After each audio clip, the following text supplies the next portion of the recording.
billahi minesh-şemi'l alim mineş-şeytanir-racim. Bismillahir-rahmanir-rahim. Аса қамқор, ерекше мейірімді Алланың атымен бастаймын. Бүгінгі тақырыбымыз сондай: Алла тағаланың сондай адамзат баласының арасынан 10 сипатты, 10 жағдаятты өзіне тартып алу мәселесін айтпақшымыз. Яғни бір күні пайғамбарымыз саллаллаху алейхи уассаламның алдына өзінің досы болған, сондай бір бүкіл пайғамбарларға Алланың уахиен, үкімін жеткізген Жебірейіл періште келеді.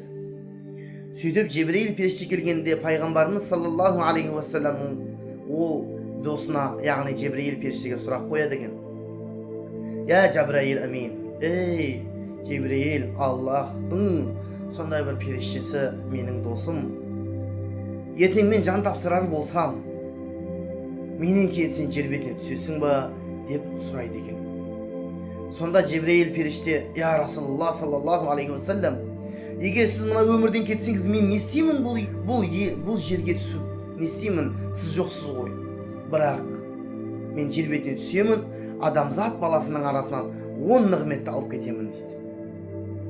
Сонда пайғамбарымыз саллаллаху алейхи уассалам: Я Жебірейіл, ол қандай нығметтер?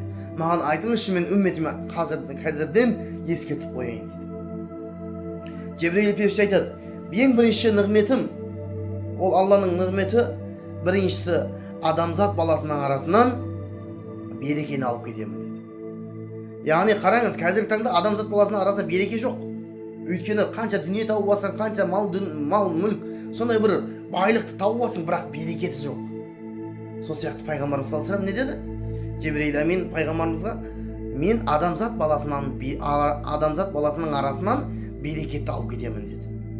Екінші затты алып кетемін, ол сондай адамнан адамға деген мейірімділік, махаббатты алып кетемін дейді. Яғни қараңыз, өкінішке орай қазіргі таңда көптеген ағайын туысымыздың арасында мейір махаббат жоқ. Бір-біріне деген махаббаты жоқ кәдімгідей. Өйткені барлығы: мынау менің ақшамды алып қоймаса екен, мынау менің байлығым тартып алмаса екен, мынау мені көре алмай жүр, мынау маған келе беретін болды ғой, адайлы болдың ғой деген сияқты. Яғни адамзат баласына екінші не екен? Мейір ақибетті алып кетеді екен. Үшіншісі сондай ағайынның ішінен ынтымақты алып кетемін дейді. Қараңыз, яғни ағайын туысымыз бар, Аллаға мақтау мадақтар болсын. Бірақ көптеген жағдаяттар келіп жатыр қазіргі таңда. Не? Ағайын мен ағайын бір-бірімен бет жыртысып, бір-бірінде көріспей кетіп жатқандары бар. Яғни пайғамбарымыздың досы Жабраил амин не деп айтты? Ақиқатында үшінші жағдаятты алып кетем, ол адамды ағайын мен ағайынның арасында ынтымақты алып кетем деді. Сол үшін ағайын, осы ынтымақты бекемдейік ағайын. Ағайындықтың арасында ынтымақтан айырылып қалмайық. Төртіншісі сондай әйелдерден ұят кетеді, ұятты алып кетемін деді. Қараңыз, Аллаға мақтау мадақтар болсын, осы жағдаят қазіргі таңда болып жатыр. Неге? Біздер көпшілігіміз мынау қазіргі таңда өзінің иманды, ибалы қылып тәрбиеленген, сондай бір иманды отбасының қызына сондай бір істеп жүрген тірлігін көріп, ой мынау вахабист, ой анау мынау деп әңгіме айтамыз.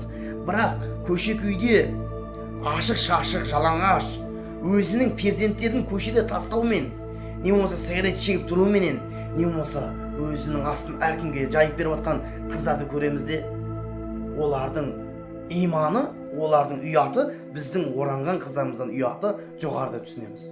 Яғни Жебірейіл амин адам әйелдерден ұятты, иман алып кетем деді. Міне алып кетіп жатқан жағдаят болып жатыр. Сол себепті ағайын, өзіміздің қыздарымызды қырық үйден тыяйық, имандылыққа тәрбиелейік. Ал бесіншісі ол сондай балалардан, сол байлардан жомарттық кетеді дейді. Яғни бай адамдардан сондай бір жомарт, біздің уақытында аталарымызда сондай бір жомарт байлар болды. Жетімді қалдырмаған, жесірді сондай бір қинамаған, сондай бір халық болды. Сондай бір байлар кедейлердің жағдаятын жасап берді. Сол себепті олар жомарт болды. Сол себепті ел болды. Қазіргі таңда өкінішке орай кім қандай бір жоғары мәртебеге отырса, ол міндетті түрде қалтасына ақша салу керек. Қалтасына ақша жинау керек. Неге? Өйткені байлардан жомарттық кетіп қалды. Ал алтыншысы ол сондай кедейлерден қанағат кетеді дейді. Мәселен, біздер мешіттерде имам болған кезімізде имамдық қыламыз, Аллаға мақтау мадақтар болсын. Сонда мешіттің алдына сонда бір қайыршылар тұрады. Соларға сондай бір жап-жаңа болған киімді алып барып: бауырым, тоңып қалдың ғой, үстіңе киіп ал, мынау біздерде саған бір сыйлық болсын десек, алып барып мусорный ящикке салып та кетіп қалады. Не болмаса нан берсең, не болмаса печенье берсең, мен саған печенье сұраған жоқ, маған ақша бер дейді. Яғни кедейлерде қанағат кетеді деген осы екен. Ал жетіншісі ол сондай, ғалымдардан білім кетеді дейді. Яғни өкінішке орай қазіргі таңда екінің бірі ғалым бола салады.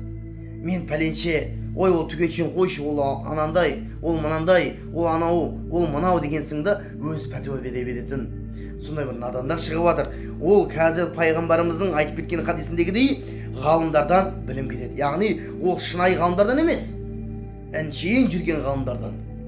Ал енді сегізіншісі ол сондай, басшылардан әділдік кетеді дейді. Яғни өкінішке орай Аллаға мақтау мадақтар болсын, бар басшыларымыз, әділ басшыларымыз бар. Бірақ көпшілік басшыларымызда не жоқ? Әділдік жоқ. Сондай бір өзінің ағайынын, өзі по-свойски варианттарды істейді. Ол дұрыс емес ағайын. Яғни басшылардан әділдік кетеді деген осы екен. Ал 9-шысы ол сондай екен, Құран кетеді дейді. Қиямет жақындағанда ағайын, Құран оқитын адам таппай қалады екенбіз да.